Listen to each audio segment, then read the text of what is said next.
So we are on our way to Ummah Welfare Trust Orphanage. The journey has begun. And there it is, that's the front gate. It's clearly labelled Ummah Welfare Trust. And on the left-hand side there, you can say it says in Urdu, Ummah Children Academy. The interesting thing about this place is that they don't call it an orphanage, they call it an academy because they cover so many different things. Amaya Layla, say hello. Yeah, so they're kind of seeing all the crazy stuff that goes on in Pakistan. Let's go inside and have a look at the amazing work that's going on here. This is an orphanage. Yeah. Nowadays, the students have left for their homes, right? Okay. It is a Eid-ul-Adha break. Right, okay, right? Okay. But let me start the introduction of this. Yeah. This is Ummah Children Academy or Ummah Higher Secondary School. Yeah. From class 1 to class second year. Okay.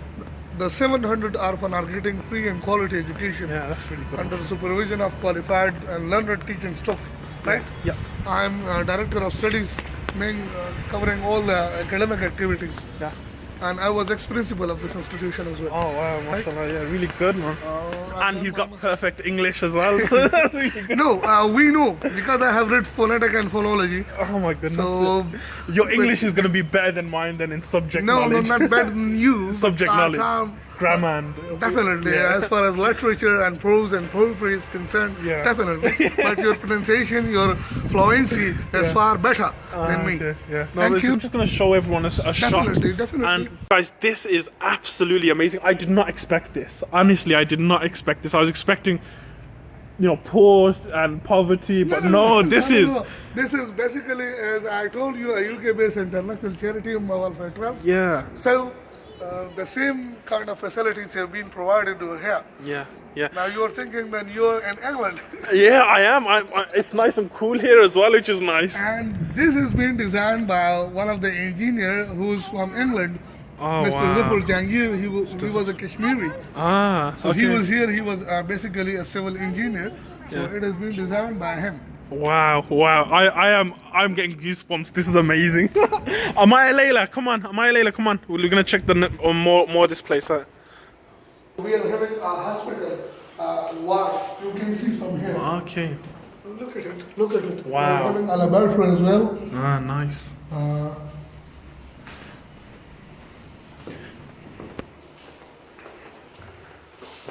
Each and everything. This is dispensary record section, minor OT. This is dispensary. You can get a picture of it. Yeah, definitely. So this is where all the medication is stored. Definitely. To the orphan, we provide medical facilities as well. Yeah, medical facilities. There's doctor on site. You say. Medical technician, ward boy. We are having minor OT. We are having a ward. We are having a laboratory as well. A laboratory, as in like for medical purposes, laboratory or the medical tests, the routine tests that are being carried out. Okay, excellent, really. Oxygenation is there. Stitching facilities are being provided here. Oxygenation, you can see. Yeah, absolutely. This is something reality, not just thing. This is a file. Need a medical record such as you are having in England. Suppose he goes to a doctor, he doesn't need to relate a story, to tell a story. He just go through it and he comes to know what is his history, what was his record. So we are having file of every kid.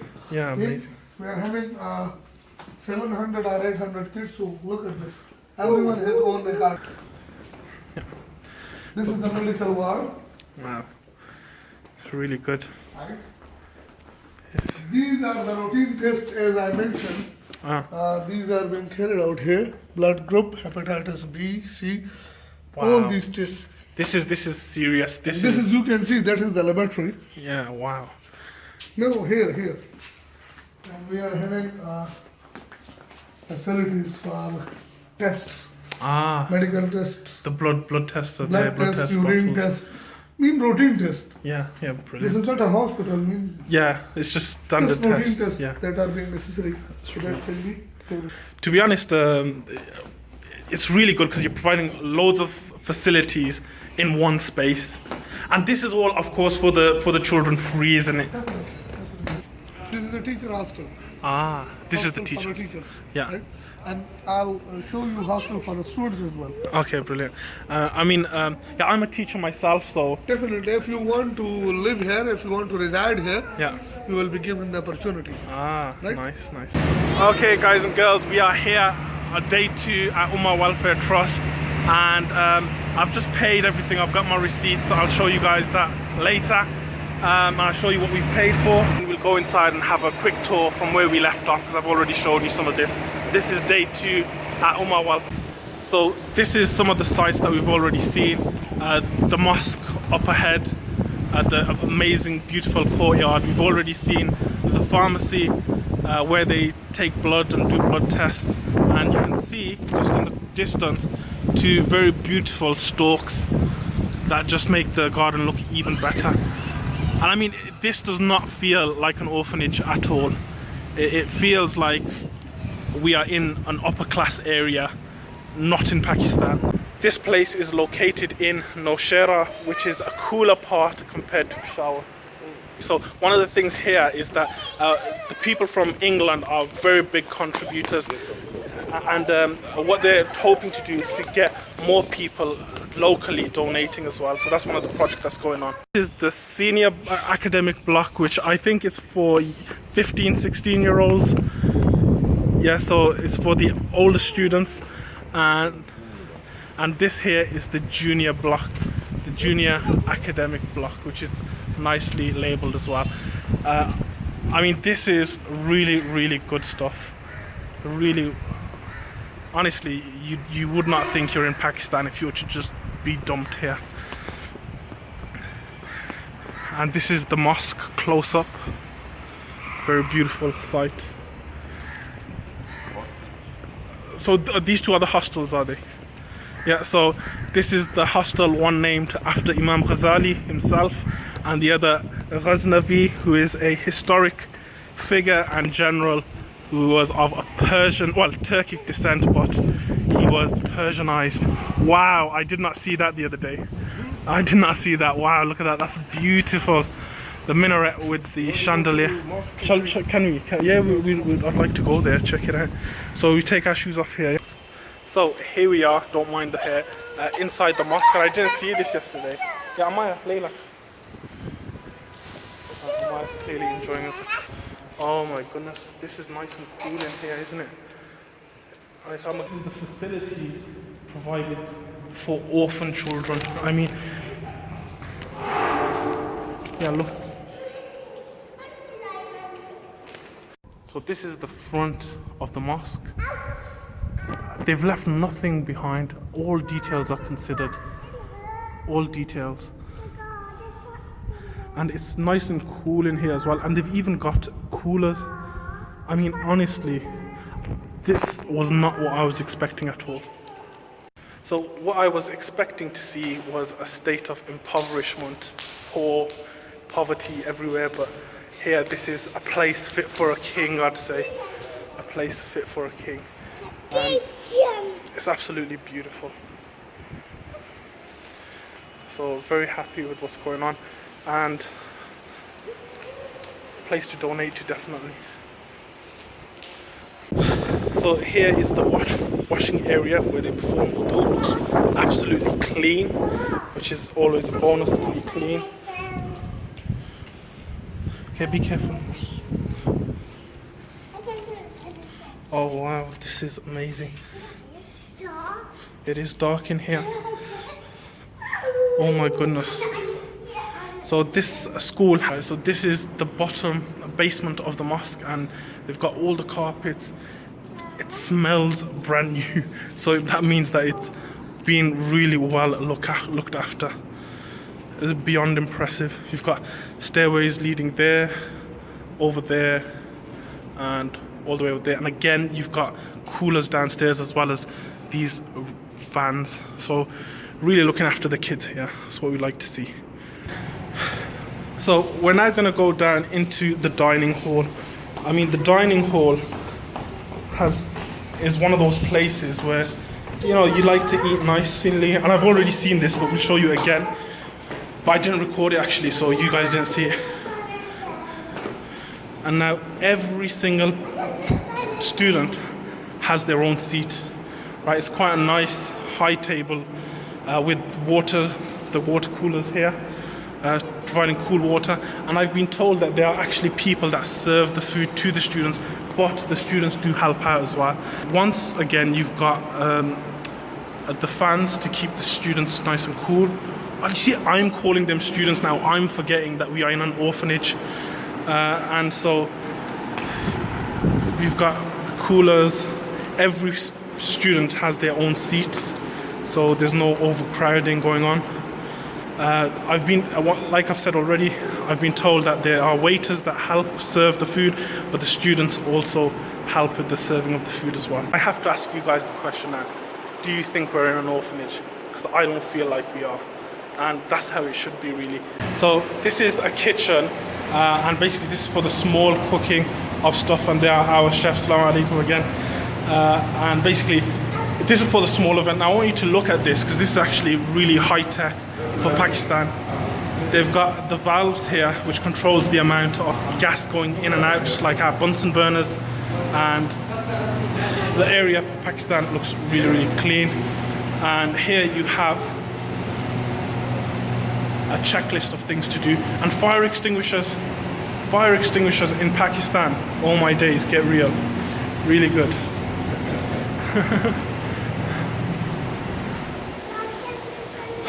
So they have a separate washing area. This is where they wash the stuff, and it's separate from the cooking area, which is good, as you can focus on cleaning the stuff. And here is where all the big cooking stuff happens. So when they're cooking, I might come this way, baby.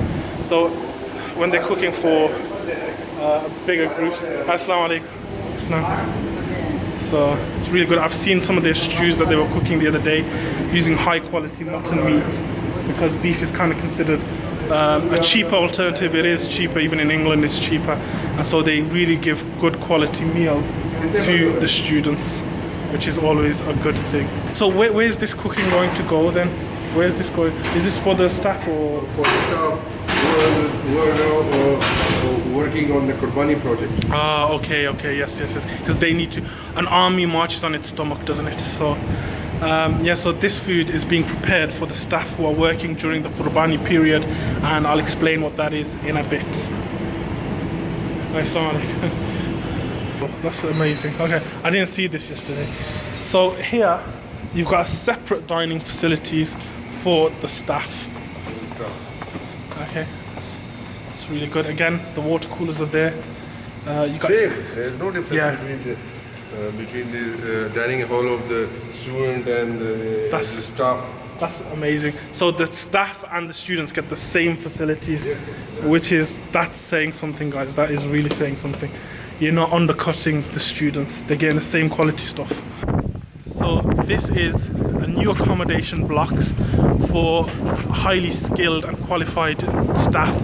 So what they're looking to do is to encourage the best of the best to come and work here.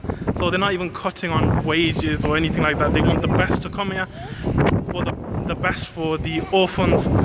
And so they're providing accommodation for those staff that are really good and their families to come. This is Bukhari block. I don't know about this one. What's this about? Oh, this is another accommodation block. Yeah. And I believe that one there is for the college students. Some of the students are here. So yeah, so higher education students are in that block there. So they kind of keep separate the year groups. So it's the same that we do in England, really, except that they're actually living here. So you have upper school playground, lower school playground.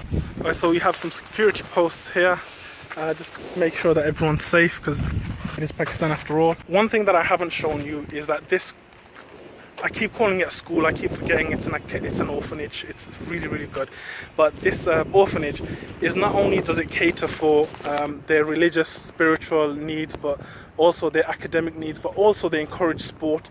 And this school, the students have actually won quite a few medals, and those medals are quite impressive, because in one particular event it was like the whole region, and they managed to get a particular place there. I can't remember if it was third place, but the point is that it was a regional competition and they managed to win a medal there, which is quite impressive. And also they had like back to academics, they had it's called the Mardan test, where again it's regional, and over 50,000 students sit those exams, and remember this is only a school of 700 students, 2 of them from this school managed to be in the top 20, which is an impressive achievement. And again, one of the other thing is that they don't just stop at secondary school, they go on to college, and we're going to see some of the college technology blocks, and they get some of the students into universities as well. So we've got some students that have gone to medical school, a lot of them have gone on to technology college to become civil engineers, mechanical engineers, and other engineering crafts like that. So next up we're going to see I'll show you later. So even their ironing and their washing of their clothes is done by the orphanage. So I'm going to show you that now.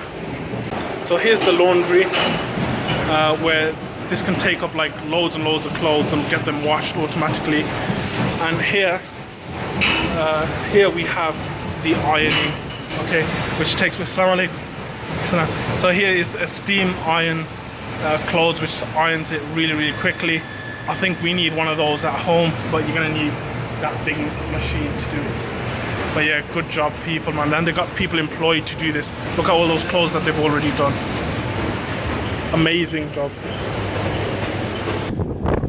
So this is all the ground that we've covered so far, from all the way back there, all the way there. That's the accommodation block for the amazing teachers, and we've come all the way around here, and we're all the way down there. This is a huge project. Here are some sheep and some goats. This will be sacrificed for Eid-ul-Adha, and it'll be spread amongst poor people. Alakasangi, you okay? Say This is the Qurbani project, in which they've got the warehouse and they're going to start distributing stuff. They'll start distributing the meat from here and all sorts of stuff to, in particular, Kashmir, Pakistan and Afghanistan. And also they distribute food and as well as some Islamic literature and Eid gifts as well to keep everyone happy. So for those of you who have contributed to Ummah Welfare Qurbani project, here are just some of the cows that will be sacrificed, and their meat will be sent to the locals in Pakistan, as well as Kashmir and Afghanistan. Now this place does have its own slaughterhouse as well as a fridge, but the fact that they've got a fridge is quite amazing, because you want to preserve that meat for as long as possible before you kind of distribute it, because obviously you want to prevent the spread of bacteria. And that's the amazing thing about this place, is they've thought about health and safety, they've thought about hygiene, they've thought about everything, and what an amazing place it is.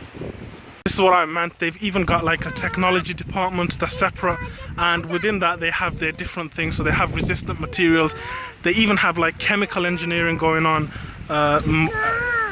civil, mechanical, all types of engineering as well, just to keep them in tip-top condition, ready for hang on bache. Yeah, it's the same thing, ready for the future. So they end up getting a diploma qualification if they study here for 3 years, and it's absolutely free because of the sponsorship that people around the world are helping. Because of people like yourselves, you're helping and you're giving them a free education so that they can one day, give back to society. And there's Amaya and Layla having a rest because it's a long. Was this a big walk? No, you're okay with it? You're not tired? You're a little bit tired. It's a big walk. Yes, the cows are in there. Come on, I'm gonna show you some more cows now. Now, in the Islamic times, after the Prophet Muhammad sallallahu alaihi wasallam, there were Muslim rulers after them. The second ruler, his name was Umar radiallahu anhu, and one thing that this next place that I'm going to show you reminds me of is exactly his story. He was the ruler of the people at the time, the Muslims at the time, and he had a worry.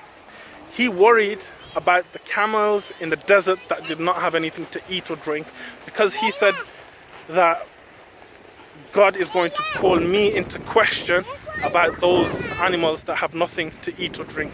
Now in Pakistan, this is such a country that the government does not care about the people, never mind the animal. I mean, the state of animals around the whole of Pakistan is horrible. I mean, as we were coming in, we saw a dog with bits of skin missing from the top of its head. Last time I came to Pakistan, there was a dog with half its skull missing. I mean, I do not even know how that dog was alive for as long as it was. It was really, really tragic. Here, however, what you're going to see are cows that have 24-hour access to a fan, and basically they're going to end up being in a cool condition. They're fed well, they're allowed to roam the land, and they're fed here, and they're very, very happy. You know, the cows do not look distressed, they do not look anything. And one thing that struck a chord with me is that if this is how they're treating their animals, then imagine how well they're treating their students. So I'll show you that in a bit. This is what I was talking about. They're well fed. They've got 24-hour access to fans. Now, people don't have 24-hour access to fans. So the fact that cows do is amazing. Yeah, it did say moo, didn't it? To extract milk. Oh, right, so they're extracting the milk from these cows. These are dairy cows. They look well fed, they look good, they look, everything about them looks amazing. And I've just had some tea from the milk of these cows, and it was delicious. And guys, as we all know, obviously Asian tea is the best tea. So I've just been told that for 30 female cows, there are 2 male cows. One of them. Yeah, and so those male cows. This one, this one here. So this male cow is having a lot of fun. So there are 2 male cows, for 1 male cow for every 30 female cow. That one there, he's getting too much.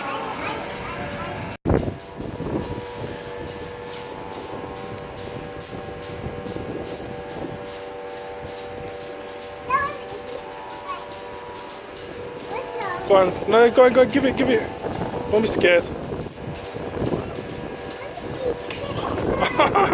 Just let it have all of it, but yeah, Layla, come here. Go on, just give it the big leaf and just give it to it. No, yeah, go on, just give it.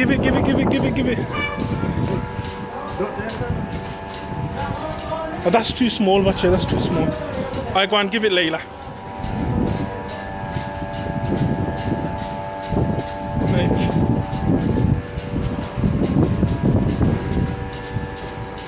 Yeah. Go on. Come on. Am I a chicken there? Come on, that's it. No more. Come on. Versace, come on. Yeah. So this is so when it gets really hot in the summer, they stick these fans on for them as well. So that's really, really good stuff, man. Good stuff. This is height of caring. Yeah, absolutely. This is the height of caring. There you are. They've got their own ambulances as well. Amazing. So how do they keep all of this place powered and kept going? Here we've got 2 100 kilovolt generators. So they're not your typical home generators. They're humongous, and it keeps everything going. Now, finally, guys, I want to say to everyone who donated, Wasim and Budgie, and everyone else wanted to be kept anonymous. So big up Wasim, big up Budgie. Thank you very much for everyone who put their trust in me and kind of trusted me with their money. Jazakallah khair. And what else can we finish with except Subhanak Allahumma wa bihamdik ashhadu an la ilaha illa ant astaghfiruka wa atubu ilayk. Alright guys and girls, so this is the day after we've come back from the orphanage, and I just want to give you a breakdown of what I did and what's been done. So firstly, shout out to Boji and Wasim. They contributed towards the fund. Also Zuleika, I've paid off your small animal sacrifice. So big up to Zuleika for that. And everyone else wanted to remain anonymous, so you know who you are. Thank you very much for putting your trust in me. Jazakallah khair, taqabbal Allahu minna wa minkum. And yeah, it was really good. So this one is for all those people who kind of say, when do we need maths in our life? When do we ever need it? I'm gonna get you to figure out how much money I should have had in terms of Pakistani rupees. Okay, so £1 will give you 134 rupees.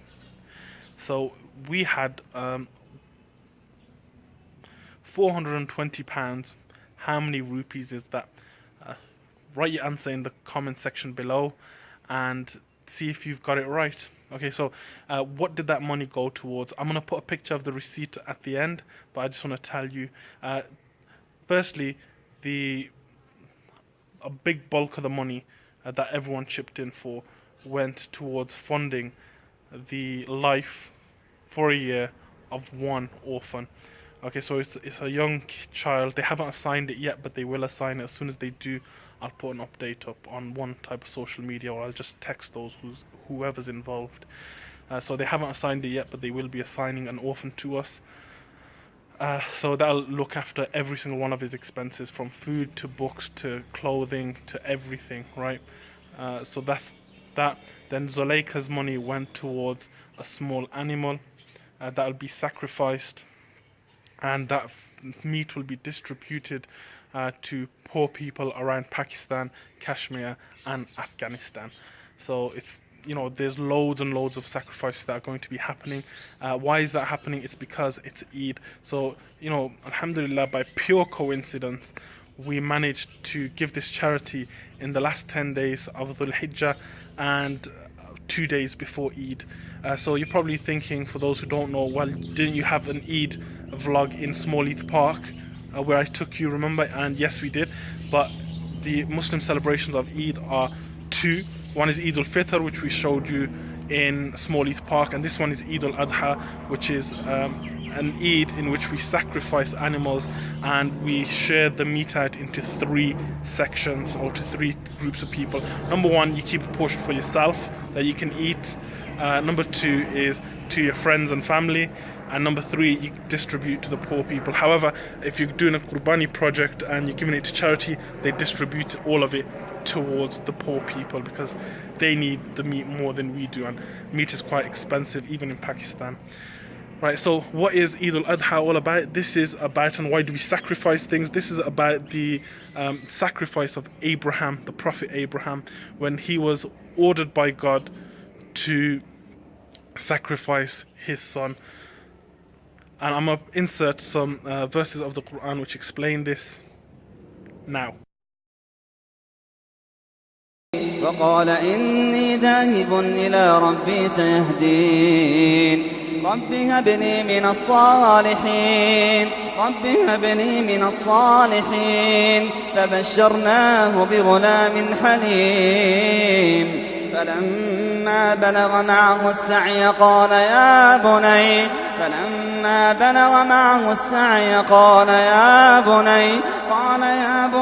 إني أرى في المنام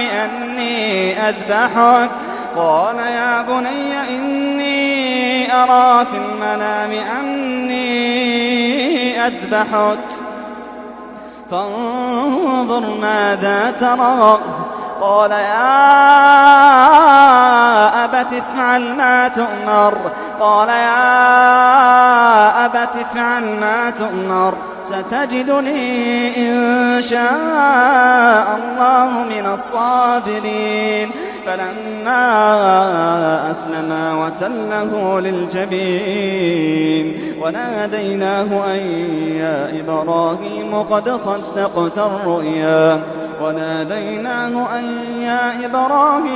صدقت الرؤيا إنا إنا كذلك نجزي المحسنين إن هذا لهو البلاء المبين وفديناه بذبح عظيم وتركنا عليه في الآخرين سلام على إبراهيم كذلك نجزي المحسنين إنه من عبادنا المؤمنين وبشرناه بإسحاق نبيا من الصالحين وباركنا عليه وعلى إسحاق ومن ذريتهما محسن وظالم لنفسه مبين.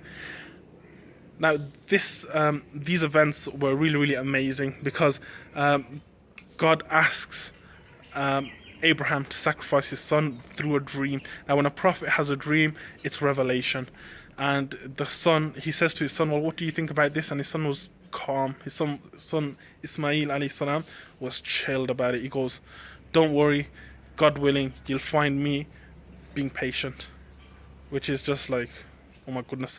So he takes his son to a particular place where he's going to sacrifice him. As he's about to sacrifice his son, he's got his son facing down towards the ground so he can't see his face. And as he does it, he pulls the blade across, but nothing happens. And this was a sharp blade, this was a knife. Nothing happens. And this is one of the miracles of the event. The son is absolutely 100% fine. And in its place, God sends a ram, a white, healthy, big, fat, juicy ram. And God says that, you know, you've passed the test. And then they sacrificed the ram instead. So this was a time you have to remember that there was a lot of human sacrifices going on. So this is one of those events that kind of shows the people human sacrifices is wrong, do not do this. And God has sent this method that if you want, you need to sacrifice these animals in the name of God, then you keep a portion to yourself, keep a portion to your family, and send a portion to the poor. Now, the final thing I want to say is all this event occurs in Hajj, and people actually reenact the story and the events that happen in Abraham and Ismail, the Prophet Ishmael, and Hajar. I don't know how to say that in the biblical way, but it's spelled Hagar. And they literally reenact a lot of the events that occurred in their life. And to be honest, if I were to go into it, it'd just take too long. So I'm going to stop it there and tell you that this is the event that basically Muslims, they make pilgrimage to Mecca, and there's over 1 million Muslims there from all different walks of life. You will not be able to tell who is rich and who is poor because they all wear the same clothing, and there's literally 1 million Muslims there or over. So it's a big event. But yeah, so thank you very much to everyone who donated and contributed. Hopefully we can keep the sponsorship of the orphan going, or I'll just ask different people to contribute yearly towards the lifetime of this orphan until they graduate and are able to become contributing citizens of Pakistan and hopefully even the world. Who knows what this orphan will become. Yeah, so thank you very much. See ya.